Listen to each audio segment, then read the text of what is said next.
What is up, Ascenders? My name is Bryan Henry, and I'm the founder of the Ascend Academy, an online platform, school, and community that is uniting and activating lightworkers.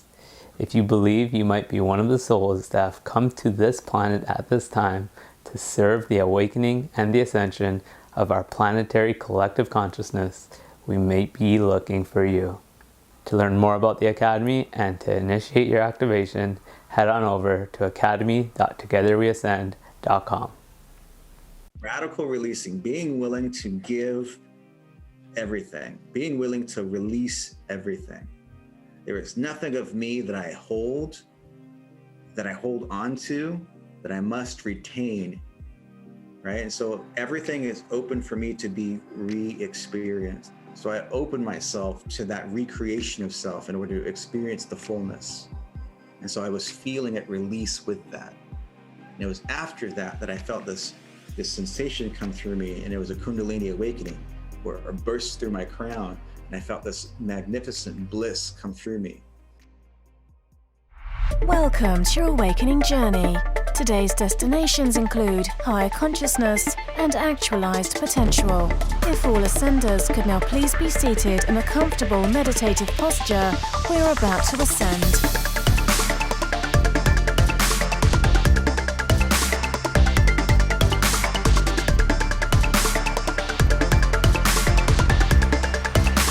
You are now arriving at your host, Bryan Henry. What is up, Ascenders? You're now listening to the Awaken Podcast, a show in which we delve into some insightful, expansive conversation to assist you in the planetary collective consciousness in ascending to higher expressions of awareness, divine purpose, and infinite potential.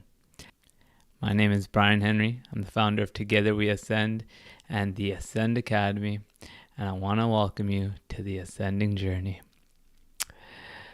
If you're here now listening to this show, chances are you're a seeker.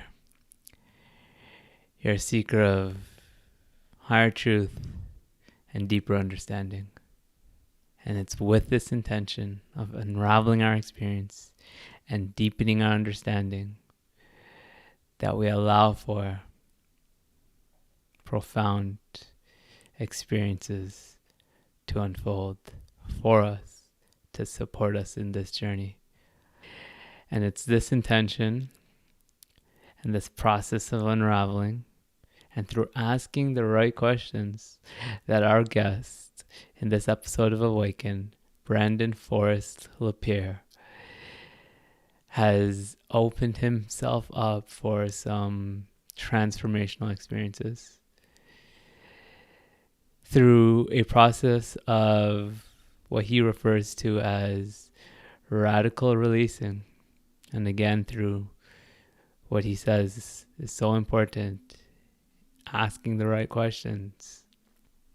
He has been on and moved along the journey of getting to know his God self, getting to know the parts of himself that is more closely aligned with the divine, and realizing and expressing this version of himself, his God self.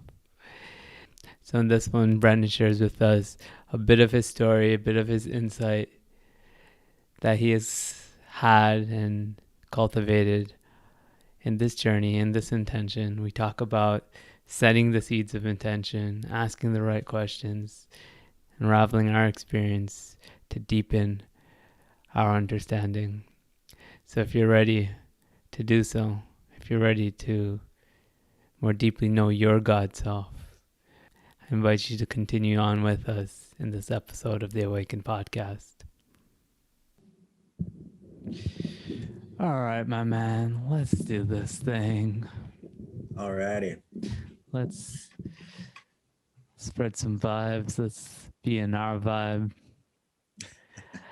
I just love being in these containers where I get the opportunity to connect with someone that I see a bright light emanating from, more and more it's just making sense to me that what this is really about is being in the experience of that rather than it being about what comes from it.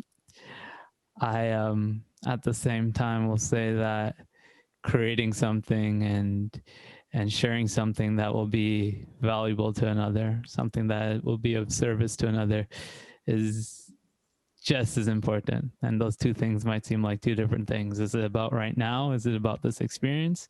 Or is it about creating something that is going to impact a life? And it's both, but the energy that I've been very much in lately has been enjoy the conversation, and enjoy getting to know the person in front of me.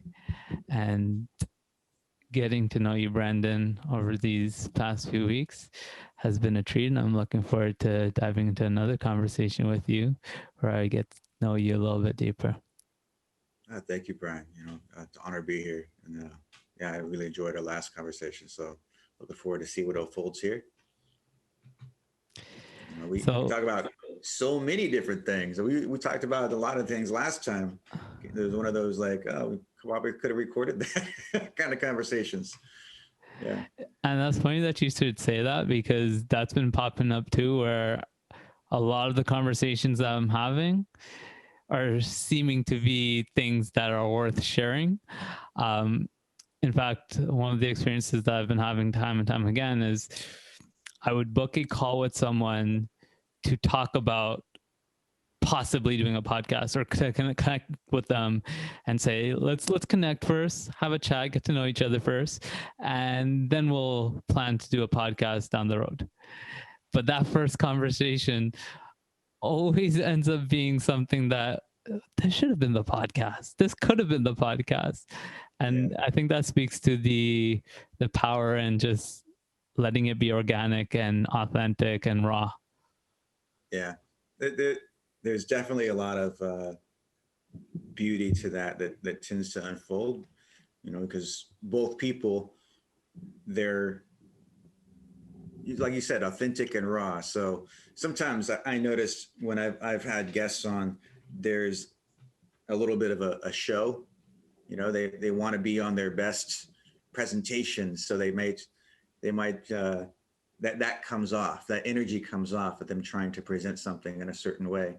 Whereas like, it's just you two, like spirit authentically just comes through and expresses, and there's a flow there. So definitely notice that when with my own guests. I know exactly what you're describing, and I think it points right back to the conversation that we were having a little earlier, which was the whole, should we do this live or as a recorded podcast? And what you're describing there directly aligns with what I feel like I sometimes get pulled into when I do it live, where it's this trying to show up in a particular way. And that's not necessarily a bad thing, right? But it's this efforting to show up in a particular way, opposed to just sitting back in that enjoyment of the conversation. And in that sense of curiosity, I love it when my curiosity drives the conversation, my wanting to get to know and learn from the person before me, rather than it being like, let's put on a show for someone. Yeah. I know what you mean. I know exactly what you mean. Yeah. I've noticed the same thing for myself. It's like I like to sing, and I have these songs that come out, like the songs that just some of them are just written themselves from spirit. And so I'm sitting there and I'm singing this song, and then I go to record it, and suddenly like what was coming out changes, and it's my own anxiety about how I know it sounds and how I want it to sound to others. It's the worry about like the presentation, and it steps away from that flow and that play and into this how I want it to be presented. But the irony is when you let go of that, and you just you let it be whatever it is, the same way you were just doing it before. All that goes away. You're just pushing a button. That's the only thing that makes it different. And when you allow that, it ends up the way it's supposed to be, right? It ends up how you imagine it to sound, because it ends up just the way you were doing it before. But it's that anxiety of the presentation, the anxiety of like, I want it to be what I feel it to be. I want it to be what I know it to be. I want it to be to you what it is to me. And those are some of the things I think we have to let go of in order for this authentic expression of self to be what's meant to be. That's part of the gift I found through channeling too. When I channel, I completely step out of the way. Well, when I'm doing it in its best form. Sometimes I'll step in. I'm like, I don't let them say something because I'm questioning it. And I've seen it happen with other channels too. I think it's normal. But when you step out of the way, there's this flow that comes through. And whether I'm channeling like another consciousness, or I'm sitting there and channeling just this message that's coming through me, it's the same thing. If I'm trying to convey the message, if I'm trying to get a point, I can do that well sometimes, but sometimes when I let go and I just let the information flow through me, there's a deeper beauty that comes from the message itself and the way it's orchestrated naturally. It's when you're detached from it panning out a particular way, or even thoughtful of what might come from it. Yeah, it's like letting go of agendas, letting go of presentations, letting go of all these other things that can come up in a person's mind when they're trying to convey a message, when they're trying to get a point across, when they're trying to do these other things. And I have a particular way that I speak when I'm conveying information, and it tends to come out naturally that way. But sometimes if I'm hanging on to something in my head that I'm seeing, and this is what wants to come through, and I'm like, if I have any other agendas around it, it's not going to come out the same way. But if I feel it and go, okay, and then I let that speak through me, rather than like wondering how I'm going to do it, but just let it speak through me, it comes out in a much more beautiful way. So there's times when I'm with somebody and a message coming through, and as I just open up to the message, initially, when I first started doing that, I would notice tingles up and down my spine. And it's always one of those like, wow, that was amazing. Can you repeat that? Absolutely not. Let me see what comes out when I tune in again. Because it's not really coming from me, it's coming through me. Mm-hmm. Yeah, I think that point there, it's not coming from me, it's coming through me. Well, that points to there's being disidentified with it.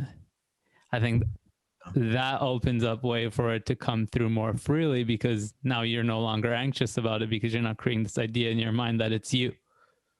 You're not worried about how you're being perceived, because it's not about you at that point. Yeah, that's right. It's not about me. It's about the message, and let the message speak for itself. And however the message lands, it's the same way when you're involved in like psychic phenomena. If you're a psychic reader, if you're attached to the message at all, if you're attached to the presentation at all, you will never be as clear as a channel, as clear as a psychic, as if you just let it go and let the message speak for itself. Mm-hmm. So if you're tuning in, and like I can't tell you how many times I've been tuning in, and if I've tried to interpret and understand and held on to that or held back, it always kind of like entangles what's coming through. But there's times where like, I don't know what this means, but this is what I'm seeing. And I'll describe it. I'm like, it's kind of a weird symbology, a weird image, but that's what it was. They're like, oh, that makes perfect sense. That was, describe what it was. And it was relative to them, but it had no relevance to me. But if I had held back because it didn't make any sense, they wouldn't have got what they needed. So it's just that let go. It's the let go and let God kind of thing. Let go and let the message come through and speak for itself. Mm-hmm.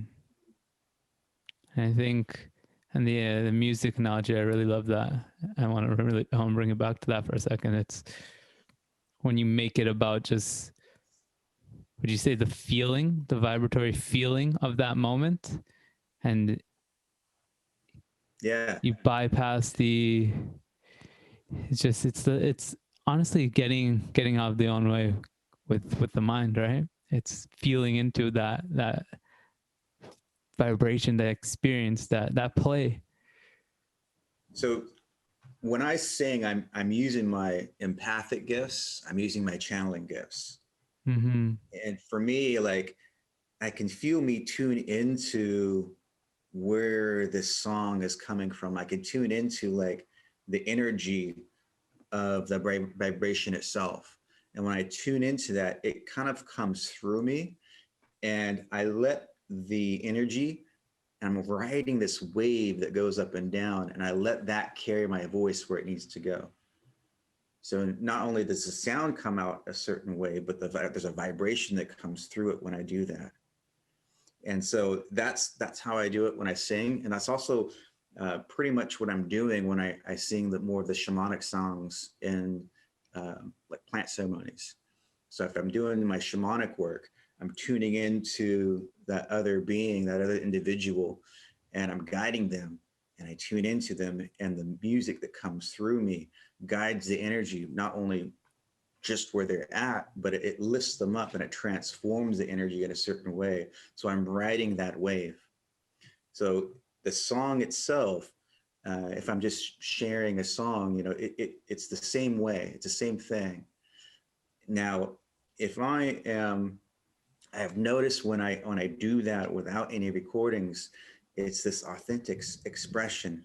But then when I'm when I first started doing it too, and I tried to record what I was doing, the moment I hit the record, it's like this other energy and this other concern comes in. Mm-hmm. And as that comes in, now I'm feeling that instead of this authentic wave that I'm riding, I'm feeling that. So it kind of like it pushes on this wave. It comes into the mix. So it doesn't quite come out as pure. It doesn't quite come out in quite the same way. Yeah, and that distraction, that distraction can really pull Yeah. us away, huh? Yeah. So the task is to let this be the same no matter what. And you Mm-hmm. do that by contending with whatever this is coming Mm-hmm. in. Mm-hmm. So whatever this is coming in, it's my own concerns and anxieties. And I have to navigate through my own inner self in order to release those. And they're, of course, coming from all the times and the places that you've learned it through your experience where you've been judged, where you've been shut down, where you've made yourself small for the sake of others, where you've felt uncomfortable in your full expression. All these things contribute to that space. Mm-hmm. So that's the task, is to navigate that so that no matter what situation, no matter what the place is, I can be full in my authentic expression. So you're riding that, even, it seems. Yes, everything that comes into my experience is an energy Mm-hmm. to play with, to contend with, to examine, to transform everything. So Mm-hmm. this is part of the experience. There isn't a single thought or emotion that doesn't contribute to the manifestation of your own experience. And so the mastery comes in when you learn to address and understand the causation of your experience by examining the subtleties of those energies. And you're not resisting them. Not resisting. So I mean, it's the same with shadow work. It's the same with all of it. Like, what is this, and how can I transform it? It's coming into my experience. What is this, and how can I transform it? So much power in that line. I find that there is a lot of power in learning to ask the right questions. Mm. So much power in learning to ask the right questions. And so many people, they go through the experience and they stop. They stop their questioning. They stop, and then they flood that point with their assumptions of what is. When if they take their questions they could dive even deeper into whatever that experience is and unravel it even more and have a greater understanding of what it is. There's so much that is available to you at all time, but you have to open up your awareness and enough to be able to receive it. It's the cup that's full that can't be filled, right? So you have to learn to be the empty cup. Mm-hmm. And most people, they think they're empty, but then they have all these beliefs and ideas about self-righteousness and what's right and what's wrong. And this is how the world works. But I'm open-minded. I'm open-minded to whatever fits in my box. Mm-hmm. But if you open up your box completely, how different would the world work? How different would the world look? How different would your own personal world work? Right? So, I mean, there's a question you asked when we were on the call, and it's like, how do I open myself up to greater experiences? I don't remember exactly how you worded it, but you wanted to open yourself up to more. And there was a response that I think is a beautiful response, but I also think there's more to unpack in that response. In our receiving, how do you know what to receive? How do you know where you're receiving into? How do you know what you must even let go of? And for that, it requires the right questions. And so as you look inward and you ask the questions, what in my own awareness can I release to have a greater understanding of self? And there's lots of questions that you can go on with and unravel from there. But then once you ask the question, what do you do with it next? And that's just as important as asking the question itself, pointing the awareness in a direction. But what you do next. So let's say you feel something in your body. Let's say you're pointing into awareness. Maybe you feel an energy without any context. What do you do then? Maybe you feel an energy that gives you a context. Well, I feel an emotion. I feel a sadness. I feel a memory. So what do you do with those things as they come up? So sometimes the answer changes depending on what it is. If I have a memory, I go into the memory. I unravel the memory. I be with the memory. I be with the self in the memory. And I be with the self that needed something in the memory. And I be that for that self in that memory. I become that. I give myself that. If I'm feeling just an energy without any context, it tells me that, and I ask, is there any more for me to know? And sometimes I get a no. And from that, I go into the place, I hold my awareness in that spot, in the body, in the energy, in the consciousness, in my beingness. I hold that spot and I open for infinite intelligence to flood into it.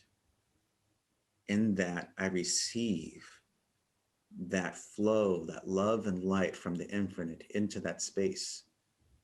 And that transforms it. That infinite awareness transforms it. Because there's the great truth, which is the all that is, that has the beginning and the end. I am the beginning and the end. And the beginning and the end are both the place the problems have sprung from and the solutions combined within. We go through the experience and come back to the beginning. So it is inherent in that cycle. It is inherent in that process that all the answers are contained within. All the answers are contained right there.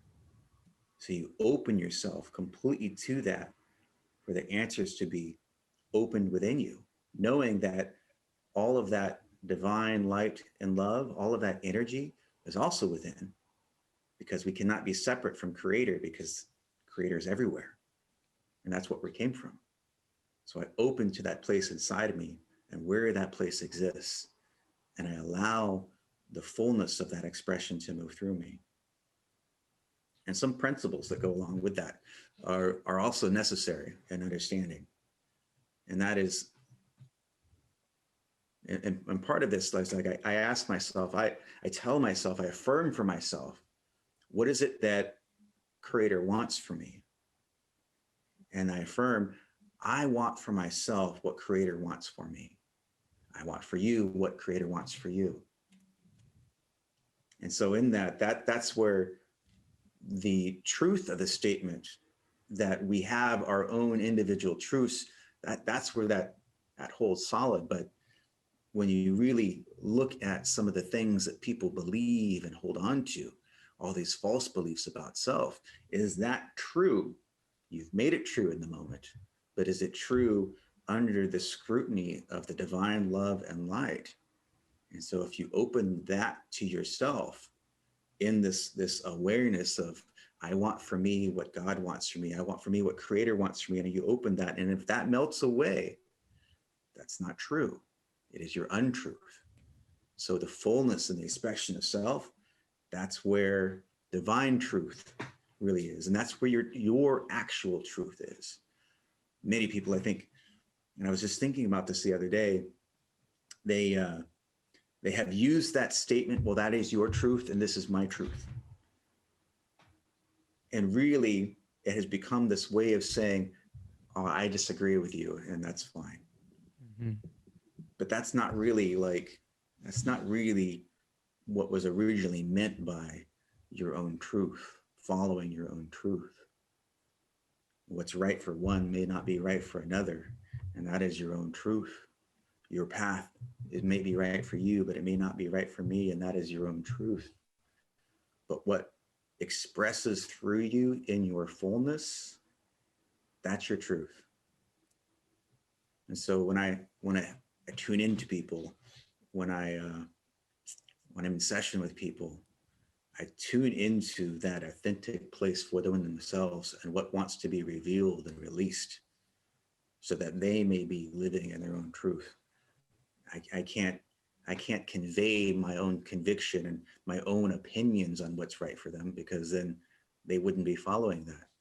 So I think the highest and best path is to help open that and reveal that from within. So when I think going back to where we started with this little tangent that I'm going on. That's not, I call it a flow. A flow. That's a more appropriate word for it. And you keep flowing, brother. All right. So going back to the beginning of the flow, where the river started, if I'm thinking back into the questions that we begin with when we're looking at our own experience, and some of those, you can look at that and use that format for pretty much anything in your life. And some of my questions were... The format being the questions that we ask? The questions that we ask ourselves, the questions that we begin by asking ourselves. Mm-hmm. Some of that comes with the foundation of the understanding of the experience. And we go back and we look at quantum physics, right? And we look at the particle wave duality experiment, where the nature of the expression is dependent on the observer itself, right? Whoever is observing, whether they believe it to be, mostly that's what it ends up being. So it's a particle or it's a wave. And now they've discovered it can be both even. So the more they think about the possibilities and they focus on whatever they're intending it to be is the outcome, which is exactly how our world works in a much more macro way. But how do we use that principle to change our own experience? And it comes back into looking at the places where your assumptions are, where they're coming from, where your belief systems are coming from, and beginning to unravel those. You can't have a third dimensional mindset and be living in the fifth dimension, right? You can't believe that the structure of physics that we previously have discovered is the end all be all and then expand into this greater way of being. So what happens when you let go of that? So I was blessed in my own experience to have many different anomalies that showed me a truth greater than most were aware of. And my journey back to self was learning to understand and unravel those experiences. And I'm still on the path of unraveling and understanding some of those with greater awareness. And even even the experiences themselves, they were opened up to me. So then I go back in myself and I ask, well, is there anything within me that I can release to experience more of that? Is there anything within me that I can release to break the limitations of that? If I'm thinking about my intuitive gifts, like I set off on, when I came back from Iraq, I've already had a lot of weird experiences at that point and throughout my life, you know, and I was seeking understanding, like what causes these, what allows these experiences, and that's what got me looking into quantum physics. And so I started looking into string theory and M theory and multiverse theory, and I started really understanding some of these principles, and I had experiences some of those things, and I started to pray and meditate, like, show me the truth of the multiverse. Is there really all these multiple realities? Like, how does that work? And so I kind of sat with that and I meditated, and then I let it go. I'm like, oh, that's interesting. And I would kind of feel like some things opening and revealing itself inside of me. You know, so but the questions themselves, when I started thinking them, is what allowed the answers to flow in. And so that's kind of where that stayed for a while. When I started really diving into quantum physics more, when I had these other experiences, I was in Iraq and I started really getting into that. And then I came back, and it was after I came back that I really started wanting to know more about the truth of this, because I came across parallel universe theory and all these other things about alternate realities. I'm like, science is looking more and more like they're leaning in that direction. And so this leans into more of my experience that I had, and I wanted to know more solidly a way to understand what happened and possibly even how to create that. And so I came across these other like modalities that use that as a function for healing, as a function. What, the notion of parallel realities? Right. Yeah. Mm-hmm. These are modalities that you've studied or just kind of come across? Well, I know matrix energetics. I've studied some of that, and they use that principle there. Not absolutely, but that's not the only thing they do. Mm-hmm. I came across other teachers that have that, but a lot of that came after my experiences that unfolded following. Mm-hmm. So following that, after I had kind of set this intention out and I started to receive the answer, a lot of these intentions that I set, I'll notice that I had set it like years before, and the answer unfolds organically several years later. Mm-hmm. So it doesn't always come like this. Mm-hmm. But what I noticed is when you let go of this idea of something, the answer, the response always comes. That's how manifestation really works. This is why we don't always pinpoint back to the origination, because we think, oh, why did this thing happen? Well, it's because you planted the seed over here and you just don't remember planting it. Mm-hmm. So make sure you plant seeds that you want. Mm-hmm. And that kind of makes me, this came up yesterday that totally aligns. Miracles, you don't recognize miracles until after the fact. You realize them for miracles only long after they're done. That doesn't mean they're not happening. Right. Yep. Yeah. That is true. So it is unfolding. It's you're being answered, and you are receiving what you asked for, but perhaps you're not yet seeing yet to what degree until you're able to look back and say, oh, well, that was the unfolding of what I had asked for. Yep. Absolutely.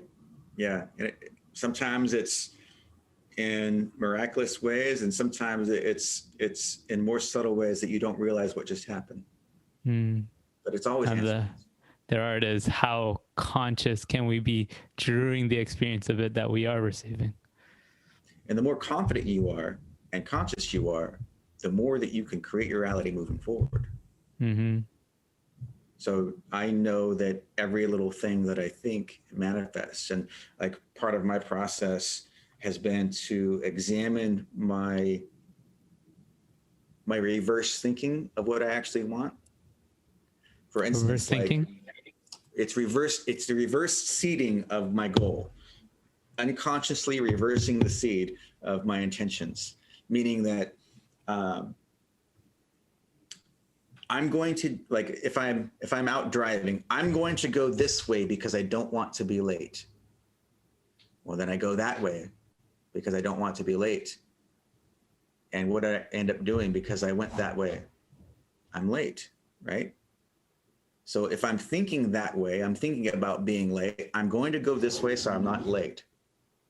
If I instead intended, I'm going to go the best way so that I'm on time, it completely changes the energy of what I'm actually focused on. Mm-hmm. So that whether you realize it or not, the energy is focused on being late. And I've noticed those coming out in its manifestation. Like, so that's been something I've been pulling the weeds out on. Is noticing, rather than resisting an experience, rather than saying no to one thing, focus in on saying yes to what you do want. Exactly. Yeah. And when you retrain your brain to say yes rather than to say no, mm-hmm. you train your brain to get more of what you want, what you truly want. And you train your brain to be open to receiving. You train your brain to be thinking in the direction of your experiences and desires. And when you completely encompass that way of thinking, you'll realize that nothing is out of your possibilities. Mm-hmm. And yes, just inherently has this vibration and this feeling of like receiving. You're saying yes to what you're receiving. You're saying yes to what it is you want, rather than trying to fight off and resist something. And as they say, what you resist persists. Absolutely, because you're entangled in that construct. Mm-hmm. You're contending with that. And there was a time when I was in an ayahuasca ceremony, and it was right after I had broke up with my partner at the time.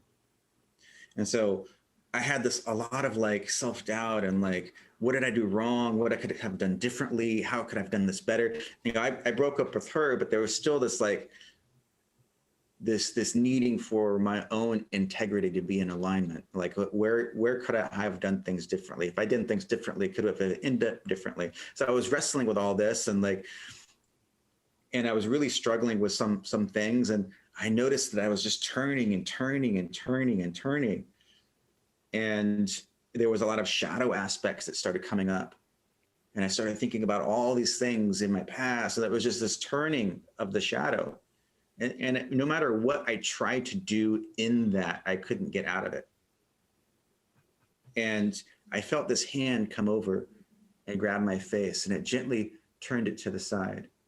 And as I turned it to the side, then I had this light come in, and there's this brilliant, brilliant white light, completely like had this state of bliss come up through my body, and the ceiling come up through my body. And it was, point yourself in the direction that you want. Turn towards the light. Mm-hmm. You don't need to do anything else. Turn towards the light.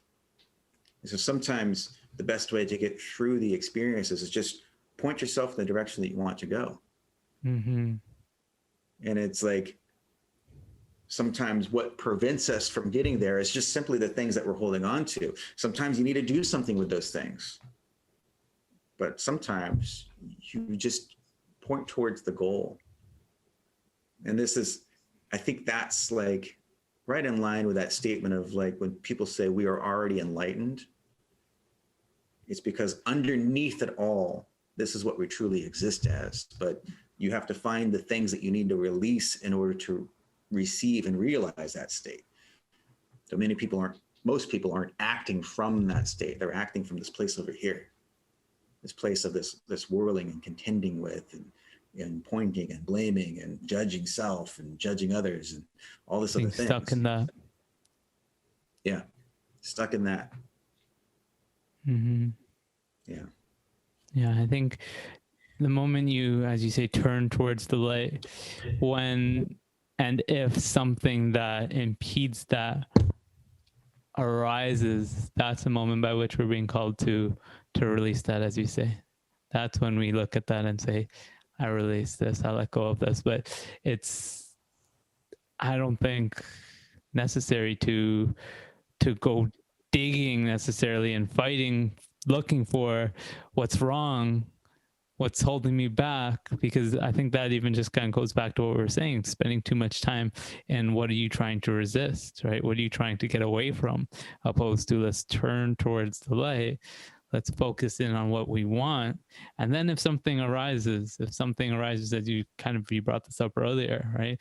If an emotion, if a thought, if a belief presents itself in the experience of that, in the intention of consciously creating, then we look at that and we say, okay, what is it that I'm being delivered here? What is it that I'm being shown? And how can I take from this what I need to in order to let it go? Absolutely. Yeah. If you're feeling something, when I feel something in me, I'm like, okay, I'm feeling something there. And I go in with that infinite intelligence of source. And as I'm feeling into it, I aim to release it. I aim to transmute it and transform it with that inner alchemy of the divine. And I don't do the work. I invite the work to be done. Right. And so as I'm doing that, and sometimes I'm doing that and something is resisting. I'm like, okay, why is this not releasing? And then that's when I go in and there's more to do. That's when I go in and like, what else do I need to see here? And it might take me through a couple processes. I might find layers, right? And so, I have this understanding from back then. I'm holding on to this. I'm holding on to self-judgment. I'm holding on to grief. I'm holding on to fear. I'm holding on to, this experience right here. It has shaped me, and there's something I haven't let go of through that. So I'll just go in and navigate through that process.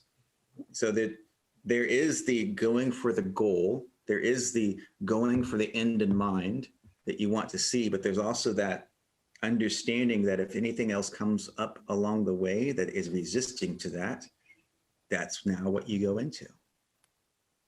And you do the same thing, but you do it with layers in the process. You do it each step of the way. It's like, I have a belief that comes up. Okay, continue with the belief. Now let's look at the belief. I have an emotion that comes up. Let's look at the emotion. I have a memory that comes up. Let's look at the memory. So whatever comes up, that's what you do. And if nothing comes up, you just release it. Mm-hmm. Yeah. Talk to me more about and since this is an area that you love delving into, your approach with manifestation. Well, do you want to get into that more, or do you want me to finish the parallel reality story? We totally. Yeah, let's bring it back then. I know that that time it was a tangent. Please do tell me more about I'm fine with either one, but yeah. No, well, we can go all over the place, man. But let's close that loop there. What unfolded? What did you take away from those experiences that you had? Well, there was more experiences after that, right? And so it was the collection of those that kind of made the big picture. So I kind of have to go in to describe each one of them. And for me, it's like I get different ways of understanding, and all of it makes a bigger picture. So I had met myself in a parallel reality at the time, I was doing a lot of astral travel. I would just roll out of my body and I would end up somewhere. Sometimes I would intend to go place and I end up somewhere else. And this was one of those times where I was just trying to pop out of my body in my room, but I popped out of my body in a house that I didn't live in, but I lived in it. So I felt like somebody was coming up the stairs to find me, and I didn't know where I was exactly. And I was like, this is interesting. It was a child's room. I was up in the attic. And so I tried to go lock all the windows. And then this woman comes up the stairs. She's like, oh, there you are. Oh, wait a minute. And she looks, and she's like, hey, honey, come up here. And I walked up the stairs. And me and me were looking at each other. And it was a different version of me. You know, like at that time, like that other version was thinner, had longer hair. I was a little bit more meaty, full goatee, and like I didn't have that look then. So then he walked over, and we just got really close to each other's face and staring at each other. We were like really fascinated by one another. And then I came back to my body, and it was interesting. And I was like, well, I need to go again. And so, and that was the other me's wife. And so they had been living in this house. They owned the house. The house was in Portland. I knew where the house was. I knew like kind of the area of the house. I knew what it looked like. I would know it if I saw it. But I rolled out of the body, and then I came back to my own body. I opened my eyes. I'm like, that was cool. I'm going to do that again. So I closed my eyes and I rolled out of my body. And this time I'm in a mansion down in the Hollywood Hills area. And I'm looking around. I'm like, hey, you know, you've done really well for yourself. And he's like, yeah, well, I created this modality, and this modality allowed me to heal in a certain way. And I healed this girl with cerebral palsy, completely normal now, but I got sued by the government for practicing medicine without a license. And so I started giving him like legal advice, which is interesting. Here I am in this alternate reality, giving myself legal advice, and he's giving me some other advice. And so we're going back and forth, and then I end up back in my body, and I'm like, oh, that was really cool. I'm going to do it again. So I roll out of my body, and then I kind of like at that third time, I kind of see them walk by, and I'm at this big stadium. A lot of people there, a lot of people gathering to see something, and I didn't know what it was. And then I went the fourth time, and he had to move by really quick. He couldn't stop and talk, but she saw me. She's like, well, there you are. She's like, you know, it's amazing. You look the same every time we see you. And I was like, well, for me, it's only been 5 minutes. She's like, well, for us, it's been 5 years each time. So every time that I saw them, it was like 5 minutes that it took me to get out of my body, but it was 5 years had passed each time. Mm-hmm. So it was like that in itself was part of the teaching to me, right? And then, so I was learning from that. And then there was another time I was down in a conference leading to that too, I came across information on this radio show from Art Bell, and it was talking about the Mandela effect. And I started noticing the Mandela effects and alternate timelines and parallel realities. Like, this is really interesting. And this is all in like the same like time frame, right? It was within a week, I think, a week and a half maybe. And then I went down, and I was at this conference down in LA. It's called the Mastery Conference. And I was there with a friend of mine, and we were sharing a room, save on costs. So we were walking down the hallway of what should have been our hallway, I should say, in the Universal Hotel down there. And we walk, and our room wasn't there. The hallway, what should have been double in length, there was a wall there. And this wall, it just ended. Our room should have been past the wall. So there was no room whatsoever, but it was the right floor. We looked at each other, and we were silent. And we started walking towards it. And as we walked towards it,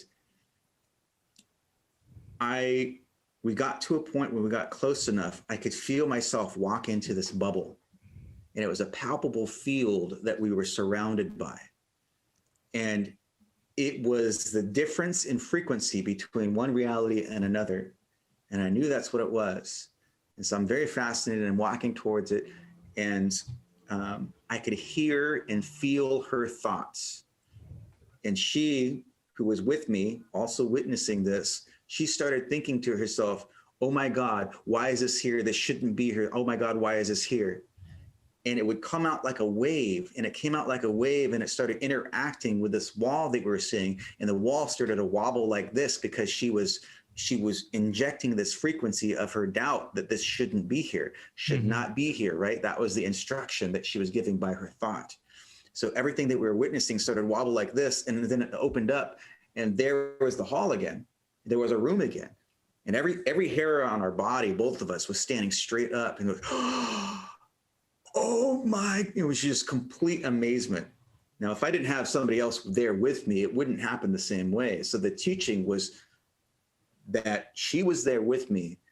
And the teaching was that the thought was interacting with the reality and causing it to manifest like it did or disappear like it did, right? So my thought made this thing appear. Her thought made this thing disappear.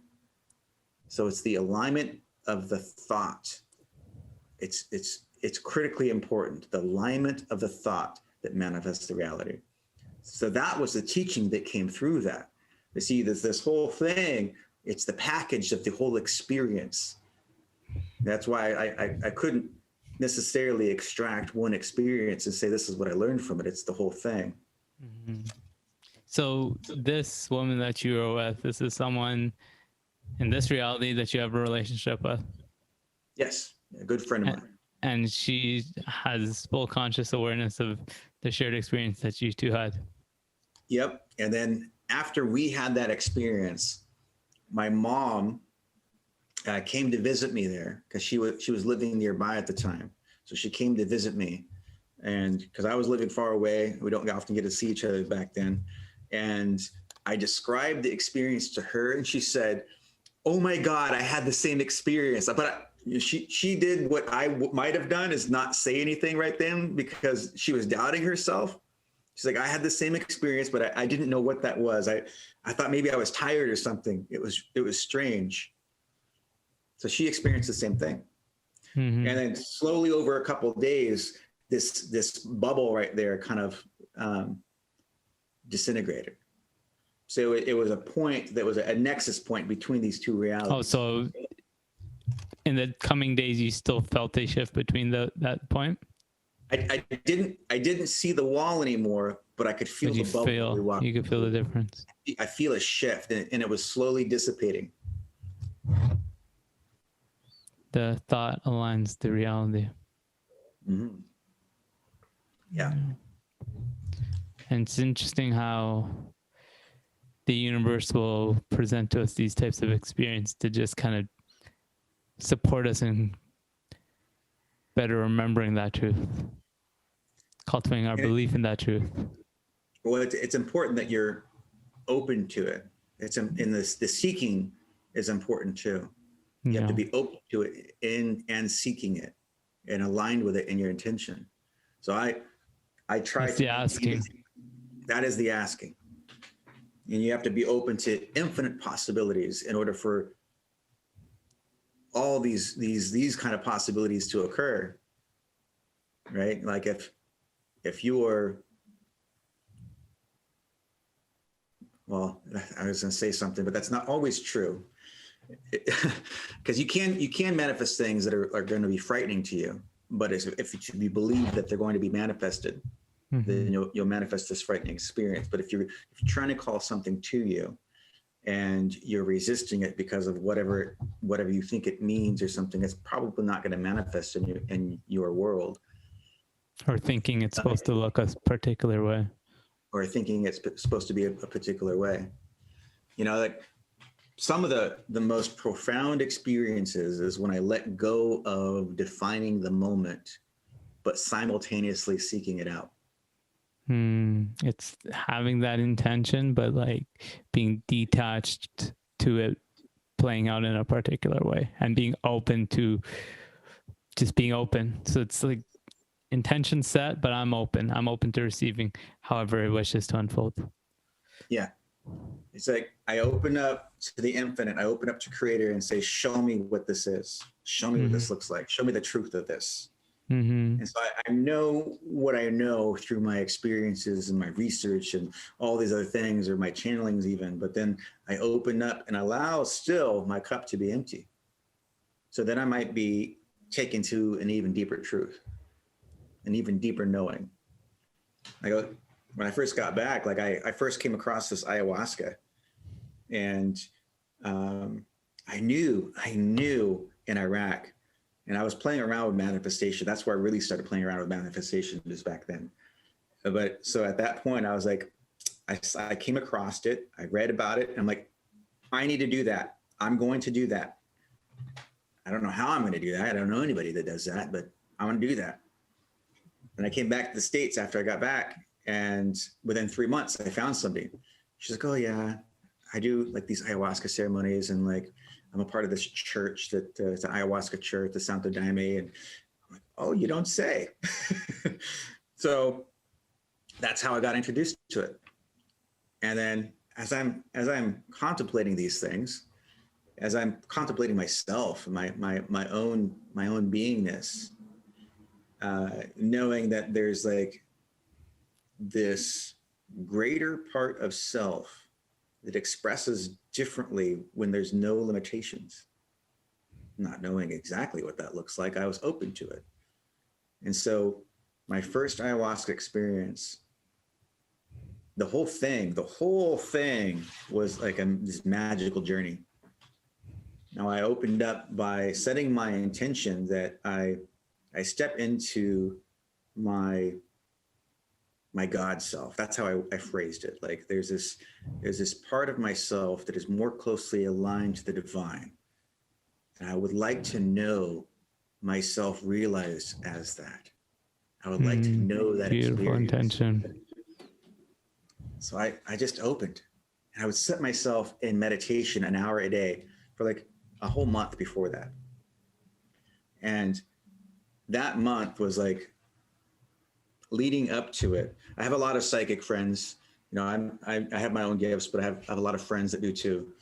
And leading up to it, like my father, he was murdered when I was a baby. So I never grew up with him. I could feel him around sometimes, his spirit. But leading up to the ceremony, I had my friends like, I feel your father around you. And somebody said that, and then something made me go look on the computer. I was on my email. I'm like, holy shit. And I saw this email from my father at the time, and it was from an outgoing email because I was trying to find my family from my father's side that I have never known. And so I found a genealogist that worked with the tribe that he's from. And it was an outgoing email to that genealogist, just like, tell me about your father. That's all I know of my father is his name is Forrest LaPier from the Little Show Band of Montana, Chippewa. This is the first line, very first line. And I had that in my inbox, but there was no from. There's no from line. It was just in my inbox. This is an email that you received. Yeah, I received my own email back to me when somebody else mentioned his name. Mm-hmm. And I checked my phone, but it was not in my phone, but it was on the computer. That's strange. Well, it happened again. And the second time I'm like, I wonder. So I checked the computer. It wasn't on the computer, but it was on my phone. So this time it was on my phone, but not the computer. With no from address. With no from address. Mm-hmm. So it happened multiple times that month. I think it happened like 4 or 5 times. Every time somebody would mention his name, she's like, I feel your father around you, I would get this email. And it was like, if there's any doubt, let there be no doubt. There's absolute confirmation that yes, this is your experience.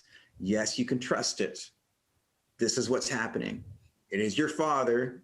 This is the spirit. Here's the confirmation from the email. In the ceremony I got to, he was my guide in the ceremony. I was actually able to have a conversation with him. So I talked to him for the very first time completely. And he told me that his leaving this world was a gift to me because I would never be who I was supposed to be if he was still here. Mm. I would never serve the purpose I'm intended to serve if he was still here. Mm-hmm. That So, inevitably must have had shaped you, played a great influence in who you've become. And of course, you've, at the soul level, must have chosen that too, to live a journey of growing up without a father. Yeah, absolutely. Yeah. How do you feel like that's played into who you've become? I know it must be difficult to say because you don't know what it would have looked like, but do you have any sense of the way in which that may have made you who you are today? Yeah, for my own daughter, it was the needing to be the father I never had. Mm. I had stepfathers, but then they were kind of in and out. And like I knew that I would never leave her. I would never have her feel the absence of me in her life when she needed me. And I would always be there for her. So that was part of that.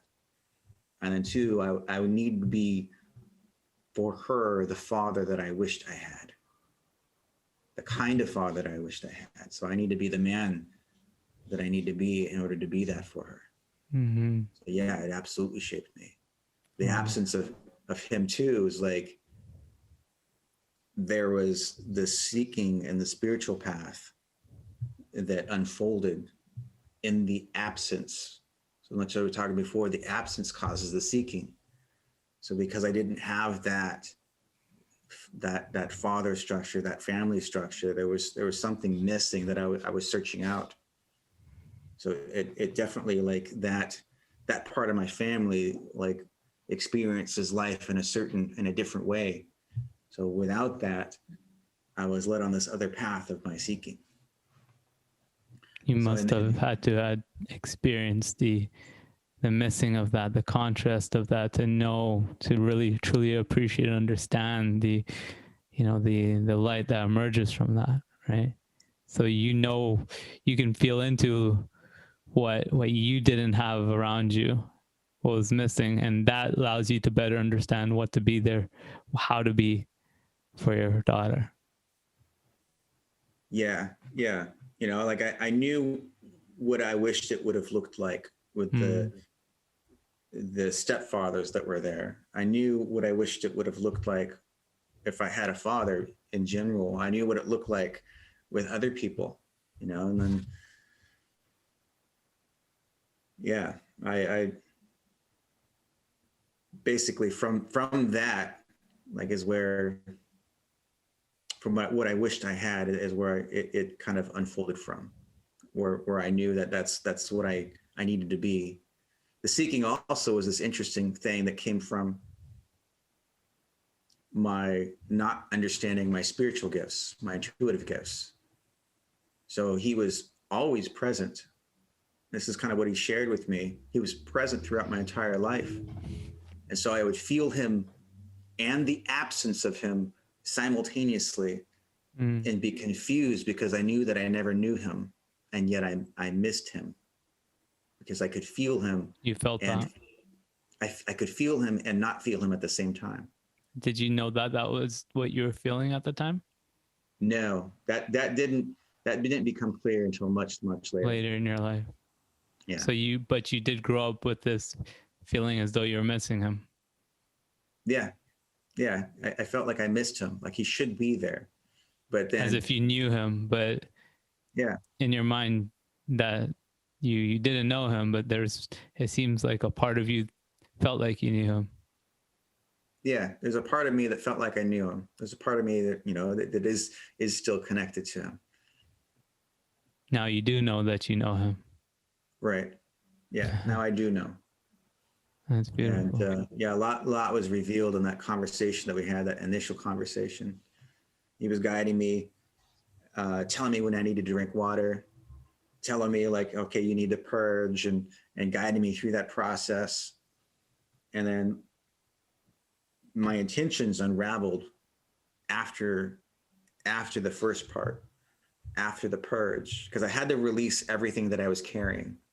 And I realized that was what I was purging. Everything that I believed to be true, everything that I was carrying in my experience, it was causing limitations in myself. Mm-hmm. And so I was willing to release everything. And then that's kind of like you die the mini death by giving What did yourself. that process look like, that purging process? Well, I would imagine it sounds like it gets fast-tracked on ayahuasca. Yes. Yeah. It gets fast-tracked with the intention to do so. So it's still all about the intention. It's still all about that. And I was being guided through this. But it's like, at first, often in ayahuasca, there's a purge, and it comes through the top or the bottom. Either either it comes out the bottom end, and like that can look rather explosive, or it comes out the top end, and that has its own thing. So then I was just like, oh man, I was sitting there, I was enjoying the space I was at, and it was moving up and then down, and I was trying to fight it. And my father, he was like, son, you need to purge. He's like, one way or another of your choosing, you need to purge. So what part do you play in this? What's that? If any, what part do you play in this? And I want to kind of relate it back to the letting go of anything that may not serve us in our day to day. So if there's anything from it that we can take from it to better undergo such a process of letting go without the use of substance, without the use of medicine, I would love to hear what you have to share in that. Well, the concept is the radical releasing. Mm-hmm. What do you mean by that? Radical releasing. Radical releasing, being willing to give everything, being willing to release everything. There is nothing of me that I hold on to, that I must retain, right? And so everything is open for me to be re-experienced. And this is part of like, the cocoon, the butterfly, the cocoon, the caterpillar, like when it goes in to create its cocoon, it doesn't hold any of itself back. It says, behold, and the Bible says, behold, I make all things new. So I open myself to that recreation of self in order to experience the fullness. So whatever it is in my constructs that I'm letting go of, I wasn't necessarily aware of everything in that moment, but I use the same concepts when I do the energy work or the body work. So everything that I was experiencing, I released by putting it into what was the purge was going to be. And so I was fighting it. It was going to be an energetic thing, but in that construct, I had everything come up. And so I was feeling it release with that. And it was after that I felt this sensation come through me, and it was a Kundalini awakening where it burst through my crown, and I felt this magnificent bliss come through me. And suddenly I was everywhere all at once. Suddenly I had filled up the entire room. Suddenly every thought that I thought of, every question that I had would be instantly answered. There was nothing that could be out of my knowing after that, as long as I pointed my attention there. And this is part of the expression of the God self, right? And so I could feel everybody in the room, what they were experiencing. I knew all their struggles. So I was going into people's bodies, just like I had done previously, but going into their bodies and helping them release this thing and whatever they were struggling with. And I would come out, and then I would be drawn to another person. In the morning, like there was a share circle where they were like, this being came in and helped me with my struggle. And they all talked about the struggle they were having and what they were releasing. And it was precisely like what I had picked up. And they were like, this being came around, it was flying around me, and it was telling me things. And so it was basically, each person was a little different on how they wanted me to interact with them. But I just followed that. I followed that flow. And in the morning, when they shared like what they released and what I picked up, it taught me even more on how to trust myself in that experience, trust what I'm getting, and be okay with whatever shows up. I mean, there was more that happened too, that was like,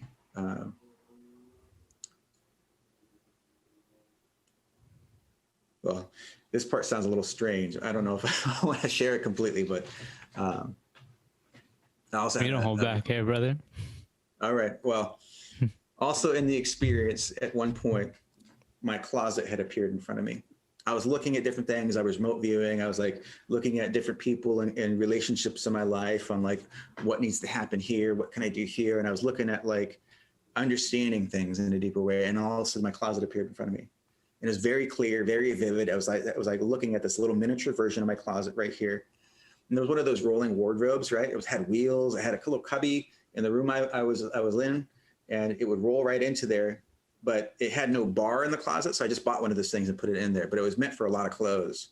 And I'm sitting there, I had this thing appear in front of me, and it's not moving.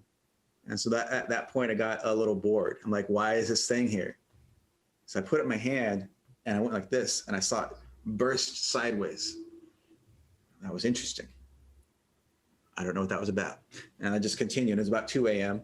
And then when I got back the next day, I got home, my closet had exploded all over my room. So whatever I did over there had connected physically to my closet, and the bars on opposite ends ripped through the little knuckles that you put it together, ripped through horizontally. And like, they're meant to hold 500 pounds, so minimum. So it was greater than a 500 pound force that went straight through, and my clothes were just all over my room. And I went upstairs and I was talking to my roommate. I'm like, dude, guess what? This is what just happened. And he's like, did that happen at 2 a.m.? I'm like, yes, precisely. And he's like, I was playing Call of Duty. I was really tired. And I heard this loud explosion. So I paused it. I thought I was just hearing things because I didn't hear anything after that. But it was so loud. Like I thought it was just a video game, because he had up the volume really high because no one was home. And so, yeah, so that was even more of like, what is possible when we release those limitations of what we think to be true? Come into your God self. Come into your God self. Yeah. Now, I want to make this, if we can, as practical as we can make it. If there's any lessons that we can derive from it that may be applied, can be applied, and again, our day-to-day, is there... Definitely important to be practical and grounded, but everything that you set forward and you're forward in your manifestation is possible. Mm-hmm. Everything. So it's learning how to plant the seed of that manifestation with purpose and intention. And nothing is out of the realm. What's that? And faith. And faith. And so nothing is out of realm of that possibility. And so you can have the life that you want. You can have the experiences that you want with your faith, your alignment, and your determination to do so. Sometimes it's a determination, but it's really like a letting go and letting God with the great majority of these things. And you'll follow the path of that alignment. You'll feel that path calling you towards it when you know this thing is going to be true. Mm-hmm. When you start doubting this thing to be true with whatever you set the goalpost on, that's when you start to waver back and forth. That's what could get you thrown off into something else, when you start doubting this place to be true. You have to carry that full faith that intention, that intended outcome is present for you. Yeah. Yeah. The way that I like to think of it is getting really, really attuned to the what and letting flow, letting the universe deliver and guide the how. Yeah. Yeah. And sometimes too, it's like, a lot of my excitement comes in these magical manifestations. How can it be fun in the way that it shows up? How can it be exciting in the way that it shows up? Mm-hmm. So there's like a fun and experimenting and a playing with a lot of these things. And it's the energy that you hold of that draws more of these experiences to you too. Mm-hmm. So I'm playing around with concepts. I'm playing around with visualization. I'm playing around with manifestation. And like when I first started doing that, I was in Iraq and I was like, well, I want a new chair, because I had built my room in this big tent that we have, and there's a bunch of people in their tent.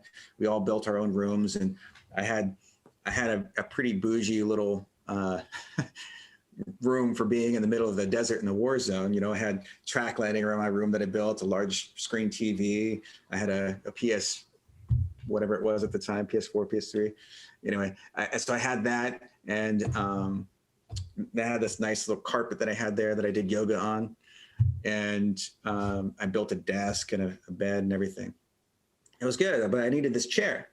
I was like, well, I need a new chair. So I'm going to manifest this chair. Mm-hmm. I started closing my eyes and picturing the chair. I picture myself sitting on the chair. Picture myself having the chair. Picture myself feeling myself getting excited about this chair. And I let it go. I'm like, okay, I'm getting a chair. And I didn't know how. I didn't know when. I'm getting a chair. But you knew. And it was one of the, what's that? But you knew you would. I knew I would. And I was laying there one day, and I heard this voice, get up and get your chair. Okay. So I got in the Gator. We had these little vehicles. I got in the Gator and I started driving around the whole base, the whole complex. I was at Fob Warhorse, which is like a 5 square mile complex. So I'm driving around the whole place, and sometimes people take things that they don't want anymore and they throw it out. And I'm just looking for good wheels on because I really didn't need just good wheels. It was a nice leather chair, but the wheels were busted, which is how I got it. I'm just looking for a chair with wheels. I'm driving around the whole base and I didn't find it. And finally I was like, wow, man, I drove everywhere. I heard the voice. It was clear. I followed it. I don't know why I didn't get it. I'm like, that's weird. I'm like, I'm not sure why did I get up? And I'm like, okay, whatever. And so I'm driving in, and there's another compound, the same company that I worked at. There was another area where they were set up. So I went into this other compound, and he's like, hey, Brandon, how you doing? I'm like, hey, not bad. I was just driving around looking for a chair. I didn't find any. He's like, you know what? We just got this new shipment of chairs over there. Go just pick yourself out one. Just go grab one. They're in the box, but yeah, go grab yourself a chair. Brand new. Brand new. So there it was. I wanted a new chair. I got a new chair. But it's like I started to wonder about why I had received this thing, and it didn't make any sense. The middle part had no sense at all.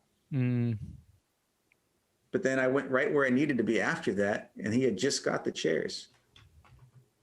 Don't question the how when it's unfolding.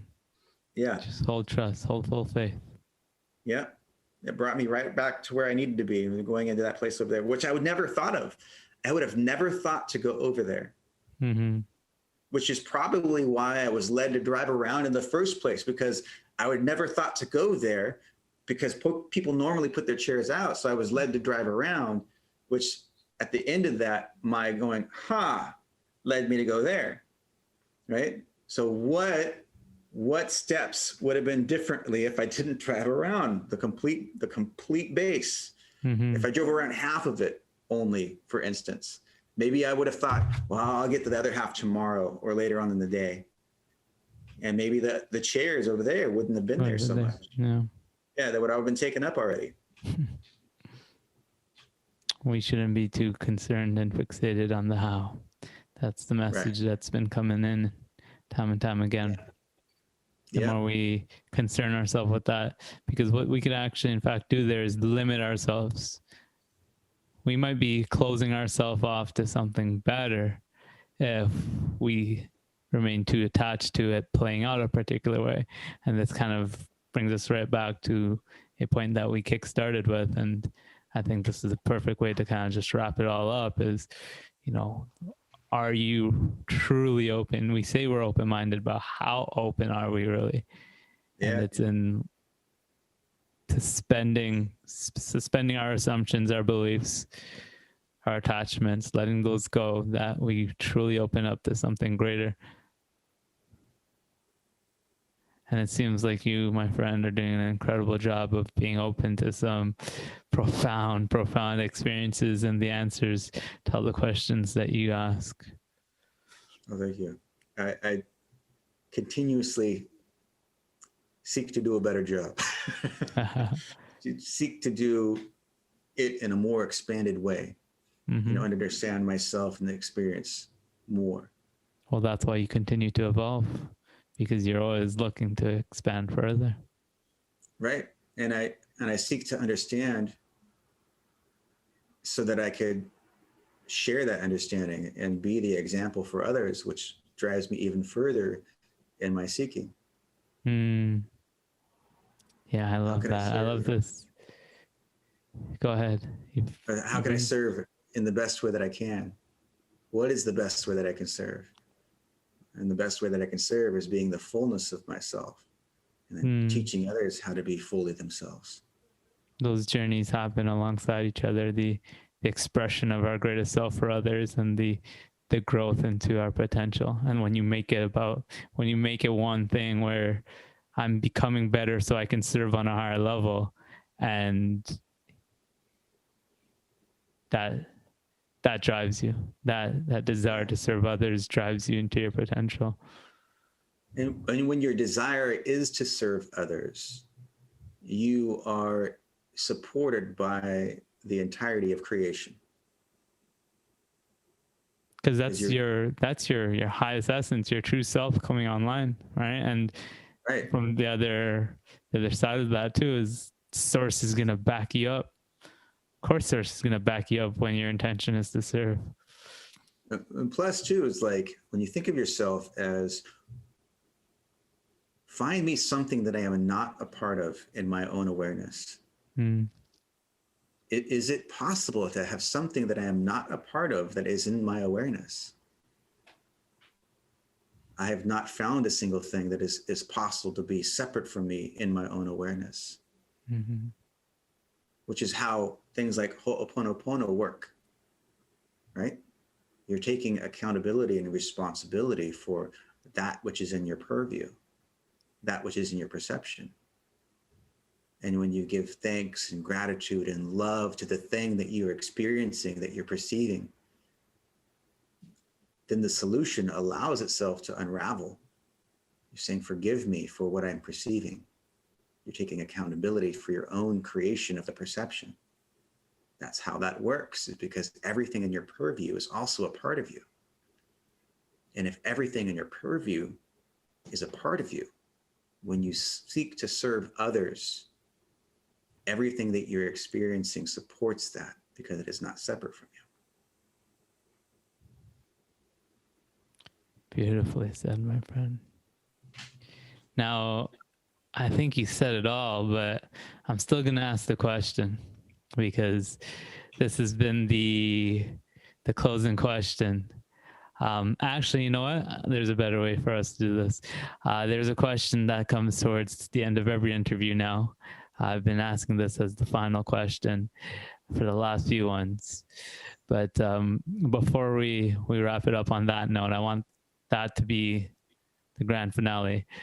Brandon, if any of the beautiful souls that tune into this and receive these vibrations want to connect with you, find out more about what you got going on, perhaps do a session with you, where's the best place for them to connect?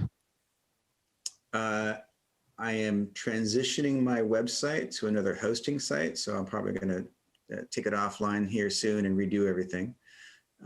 So the best way for right now is to either find me on Facebook, or you can find me by emailing me at newhumanuniversity@gmail.com. Awesome. And I'll include a link to your Facebook in the show notes to this episode so that they can find you nice and easily. All right, and so go ahead. If anybody finds me eventually later, when I get it back on site, it will be newhumanuniversity.com. I know you could also hit me up when the site goes online, and I'll add that to the show notes as well. Sounds good. There you go. All right, you ready for the grand finale, my friend? Hit me, brother. Final question. Brandon, you just realized the power to telepathically communicate to all of humanity. What do you say?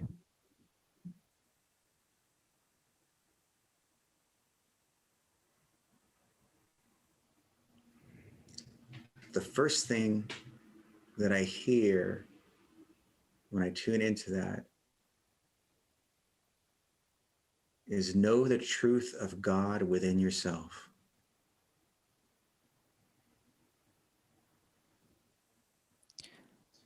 Brother, I want to thank you for being here, for sharing with us